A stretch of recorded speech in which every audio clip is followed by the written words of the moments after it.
Today's show is brought to you by Audible, and right now you can get a free audiobook download and 30-day free trial at audibletrial.com/joined-up. There's over 180,000 titles to choose from for your iPhone, Android, Kindle or MP3 player. Thanks for tuning in to the Joined Up Writing Podcast, a weekly show featuring interviews with fantastic authors sharing their personal stories on how and why they write. There's hints and tips for aspiring writers and great book reviews from top bloggers. Follow us on Twitter at JU Podcast. Right, cue the cheesy theme tune. Put down your pen and stop your typing. Grab yourself a drink, cause it's Joined Up Writing. The Epilogue. Yes, it's the Epilogue, our bonus in-between episodes, a quick listen containing an extra question or topic not covered in the original interview. And this week, Niki Mackay returns, and we start off chatting about writing a synopsis, but we end up with Niki pretty much interviewing me about my own novel, which kind of took me by surprise. But if you missed it, you can find Niki's full interview from last week over at joinedupwriting.co.uk, or even better, subscribe on Apple Podcasts, Stitcher, Overcast, or wherever else you get your podcasts from, and then you'll get a new episode downloaded automatically every single week. And if you still can't wrap your head around podcast apps, then at the very least, just hit the subscribe button over at joinedupwriting.co.uk, and that way you'll get a little email every Tuesday to let you know that the episode is available to listen to. Okay, let's crack on with Niki's question. Okay, Niki, thanks for hanging around for the epilogue. And for this, we kind of touched on, in the main interview, we touched on your recent trip to Crime Fest and your previous past with Pitch and Agent. Mm-hmm. And I admit this question is kind of selfishly motivated because I'm in the process of I'm about to do some of this myself. So cool. The dreaded synopsis. It comes up on the show. It comes up on the show a lot. I haven't met anybody that likes doing synopses, but maybe you're the first. I don't know. But yeah, so often you kind of alluded to it in the thing. But if if you're sending out stuff to an agent, or even if it's, to be honest, even if it's like a novel competition, I'm entering a novel competition and it's kind of similar requirements. It's 3,000 words and 600 word synopsis, and that's so short, isn't it? It is. It is so short. It is because I went on a workshop. I don't know, probably 18 months ago or something. And as part of that, the lady that was running it asked us to give her a synopsis of our novel, and I think she was really generous. I think she said like 2 full pages of single-spaced text or whatever, which is a lot more than 600 words. And I struggled to get it into that. It's not very good really editing skills. But I think it's like you were saying in the main interview, I think it's being when you're quite close to the story. So you kind of, in your mind, you think, well, I can't leave that out, or I can't leave that person out, or that's quite important. So tell us how you found the experience and how you approach it. So when I did Pitch and Agent, the agents were absolutely delightful about the work that I'd submitted, and all of them were pretty scathing about the synopsis in that nobody could work out what was going on, I think, because I tried to bullet point an 80,000 word book in a page, which is impossible, isn't it? I think so, yeah. Oh, really, really hard to do. And I'd included the ending and who did it and all of that sort of thing. And I'm still not clear on, I think people are different with that. I think some people want the ending, some people don't. So I think it's maybe worth checking as well. Mm-hmm. And I did the debut daggers, and they were quite helpful with their feedback about a synopsis, but I still don't think that I've ever got one right on my own, which probably isn't exactly what you want to hear, Wayne, is it? That's all right. But now that I have an agent who's really handy, I do for her, so I'm just in the process of kind of thinking about books 3 and 4, and I have for her a version without the ending and a version with the ending. Mm-hmm. And I think it's kind of like you just want your key characters, which are probably going to be 2 or 3 characters, despite what you might think, and the major kind of 3 or 4 events that happen, and the overriding theme of the book, which actually, when you condense it, isn't that much. Yeah. So but it's like, I mean, I think, all the ones that I've seen, especially if you're sending it to the way that the best way that I've had it described in terms of the function of the synopsis, because I used to panic a little bit, so I would think, well, they'll read my synopsis and then they won't want to read the book. But actually, this kind of makes more sense when I've spoken to people about it. The way that it actually usually works is they will start reading your book. Yes. Well, they've got to get by your cover letter or your query letter first. And as I said to a guest recently, I think as long as it's not written in crayon and it's not a great big long rambling thing, they should hopefully get through that. And then they will just go straight into your novel usually. Mm-hmm. And because they know, most of them, I've had Madeline Milburn on the podcast in the distant past, and I remember her talking about, giving her a reason. She's looking for a reason to put that down, that manuscript down. So the first, the first time it starts to kind of lag or whatever, she'll be like, no, or they can't, the person doesn't like the person can write or whatever, then she will just ditch it. So they will read that anyway before they read the synopsis, and then if they like what they've read in that first 3,000 words or whatever it is that you've sent, then think, okay, then they will look at the synopsis to see if you can actually pay off. You can actually do what you've set out, you appear to be setting out to do in the first 3 chapters.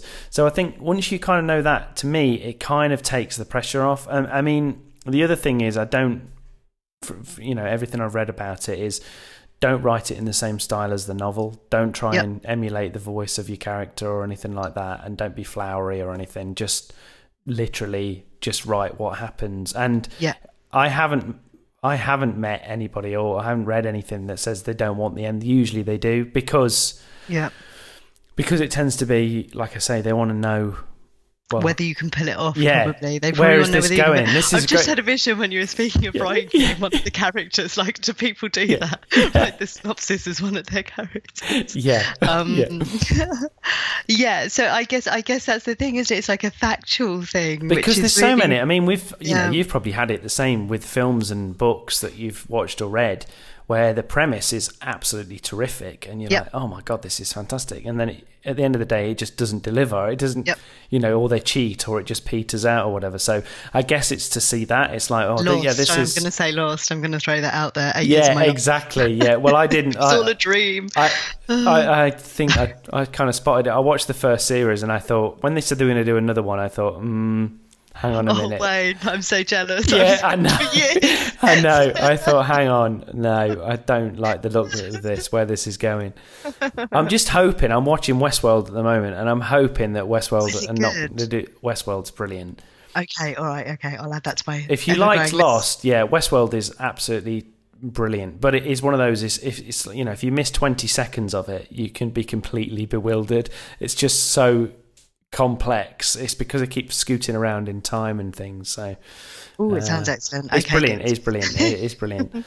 But so I think, coming back to the synopsis, I think I think you do need to kind of say how it's going to end, and I think probably you need to get because as I say, they don't read it first. No, and I think that's the thing. I mean, I guess I assume that with an agent, they'll read it, and either they'll like your voice, or they might like, which I guess is that peculiar, indefinable, how you write, I suppose. They'll either like how you write, or they won't.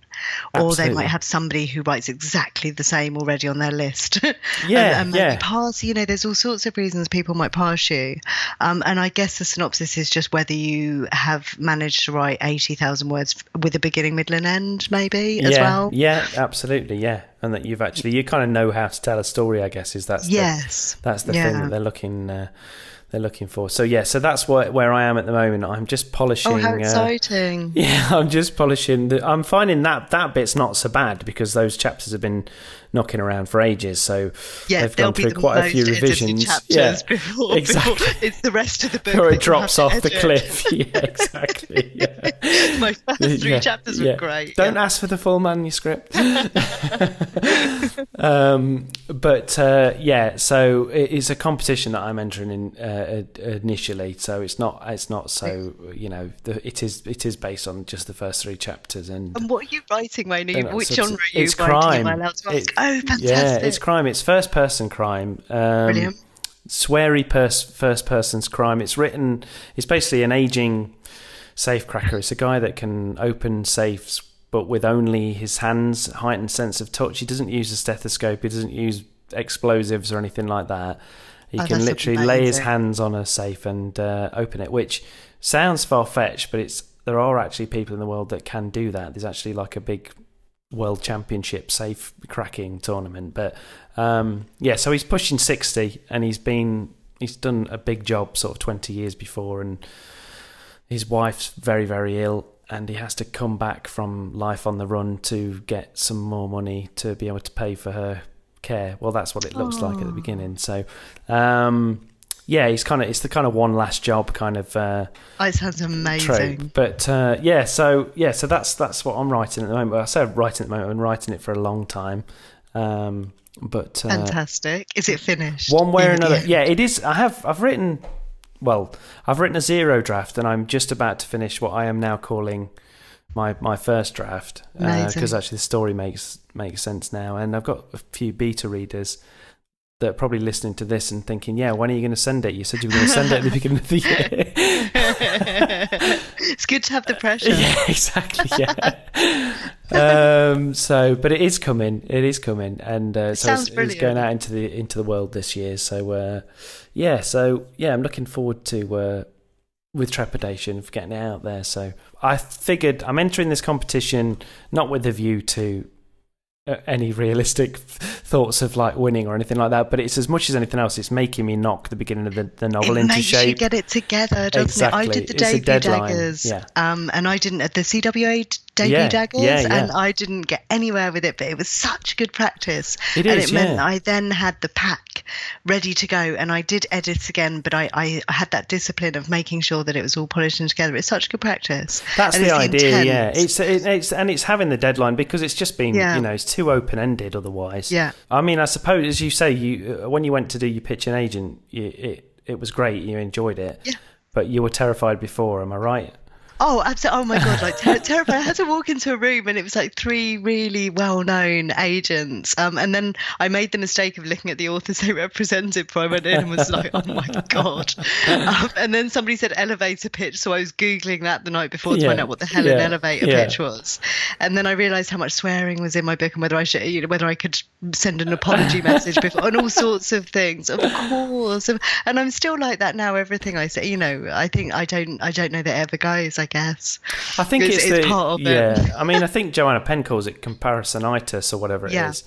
But you can't help it. I mean, it's like, I just keep thinking, well, my novel is like, it's not literary or anything like that. It's like I say, it's written in first person of this guy that speaks in a specific type way, and it's like I say, it's very, very sweary, and it's not. But if it's crime, you might make a living out of it, which is what you want, isn't it? Exactly. Yeah, it's not particularly poetic. The first couple of novels that I wrote that have not, the usual thing, written them and put them in a drawer. Yeah. But they're not, they are completely different. They're a completely different genre, and completely they're in third person. So this one started off as a short story and then just sort of became. I liked the character so much, and then it just just grew into something else really, and became a novel. So, well, and I think crime seems to be doing very well as well. Looking at the weekends, it's bustling, and there were some big names who have been going for years, and there's always that comparison between literary and crime. I think, isn't there, for some reason? There is, and I think even within crime though, there's so many different flavours of it. I mean, there's this kind of thing that you're doing. There's more psychological things. There's standalone crime. There's cozy crime. Which is a thing I've never really read. It's just not my cup of tea. No, it's not my cup of tea. It's just I like the swearing and the violence. The stakes have to be a bit higher for me. Yeah, but each to their own, and it does seem to be very encompassing, and there seems to be room for everybody, and people are doing well out of it and making a job out of it, which is a nice thing, isn't it? Yeah, absolutely. Well, thanks for hanging around to chat. It's such a pleasure. Chat through that, and good luck with the continuing rollout of Eyewitness. Thank you so much. It's lovely to speak to you. There you go, that was Niki Mackay, and you should definitely check out her book, Eyewitness, and take a trip to nikimackay.com, where she's got loads of interesting posts for readers and writers alike. And don't forget you can get in touch with your thoughts or questions on Twitter at JU Podcast, and also don't forget to let me know what you think of the show by leaving a review on Apple Podcasts. It takes seconds and really helps others to find the show. Okay, that's it for this week. Don't forget that we're taking a short 2-week break. Podcasters do get holidays as well, and then we'll be back on July the 31st with a new episode. So thanks for listening. I'm Wayne Kelly. Happy reading and writing, and I'll see you next time.